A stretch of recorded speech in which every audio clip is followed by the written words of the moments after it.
60 जब पार हो जाए तो आप लोग भगवान को भजन में लग जाओ।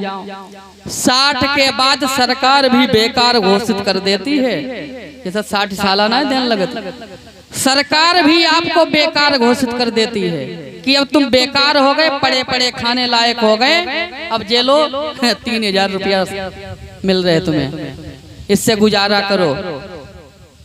ये बोनस का जीवन होता है। मेरे तो एक बात ये समझ में आई है, हर क्षण, पहली बात तो हर क्षण भगवान को ध्यान में रखो। हर क्षण, पता नहीं किस वक्त ठोकर लगे, आप गिरे और चले जाए, कोई पता नहीं।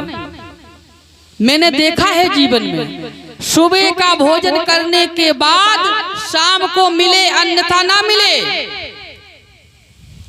और शाम को भोजन किया सुबह मिले अन्यथा ना मिले, इसका कोई पता है? पता है? ऐसे ही एक बार हम कथा कहने के लिए गए, आए भाई बता देंगे, जरूर हम बताएंगे, कहेंगे, और कहने के तो हम रुपए लेते हैं, यहाँ कहने के हम रुपए लेते हैं, जो बात आती है हम कह देते हैं भैया। एक बार कथा कहने के लिए गए तो एक व्यक्ति कहने लगे, क्या शास्त्री जी राम राम कहाते रहते हो, अभी क्या हमारी उम्र हो गई हो हम राम राम कहें बार बार, अभी तो जवान है, अभी तो 35 साल की उम्र हुई, अब जब 40 पार करेंगे, 50 साल के हो जाएंगे, तब हम भगवान का भजन करेंगे, अभी क्या है? हमने कही एक बात बताओ, क्या गारंटी है 50 साल के हो जाओगे? कोई गारंटी लिखित दे दो हमें, क्या गारंटी है जो 50 साल के हो ही जाओगे? कोई पता नहीं है। एक विद्वान तो ये लिखता है, क्या मालूम, आता है अपनी मौत से, आता है अपनी मौत से कोई बसर नहीं, और सामान 100 बरस का है पल की खबर नहीं, सामान 100 बरस का है पल की खबर नहीं।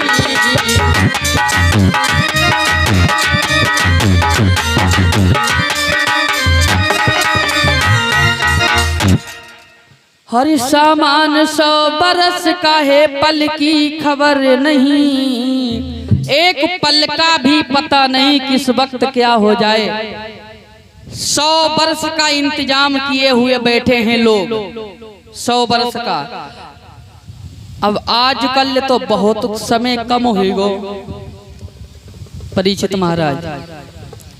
पहली बात तो पता नहीं आजकल उम्र कितनी है इंसान की कलयुग में, ज्यादातर 100 वर्ष की, ज्यादा ऐचे खैचे खूब दवा खाई 120 130 न झोरा उठाओ जेगे बेगे।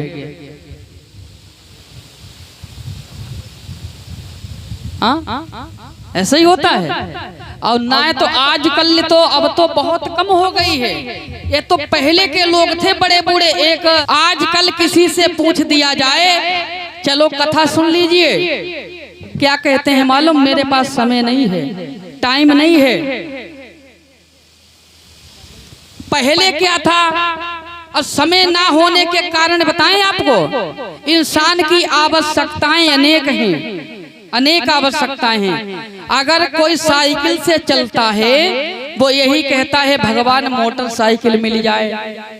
जब मोटरसाइकिल से चलता है तो यही कामना करता है भगवान, अब इस पर तो लपट लगती है, अब हमें 4 पहिया वाली गाड़ी मिल जाए। अब 4 पहिया वाली गाड़ी मिल जाए तो बाद में ये सोचता है अब जमीन में चलते अच्छा नहीं लगता है, अब तो उड़ने के लिए कुछ होना चाहिए। आवश्यकताएं ये नहीं कहीं आज के युग में। और दूसरी बात, समय ना होने के कारण ये है उम्र भी ज्यादा नहीं है, जैसे अभी हमने आपको बताया उम्र भी ज्यादा नहीं है। सतयुग में इंसान की उम्र 1 लाख वर्ष की थी, मैंने अनुमान लगाया है, जरा नोट कर लो परीक्षित महाराज, अगर सही बात लगे तो हमारी संगम रखियो और नहीं छोड़ दियो। मैंने गणना की, खुद एक दिन में सोच रहा था, कथा कह करके गए, रात्रि में मैं सोच रहा था, मैंने ये सोचा सतयुग में इंसान की उम्र 1,00,000 वर्ष की थी, 1,00,000। और सतयुग के बाद में क्या आया मालूम? त्रेता युग। त्रेता आया, ये 4 युग होते हैं। सतयुग के बाद में क्या आया? त्रेता युग।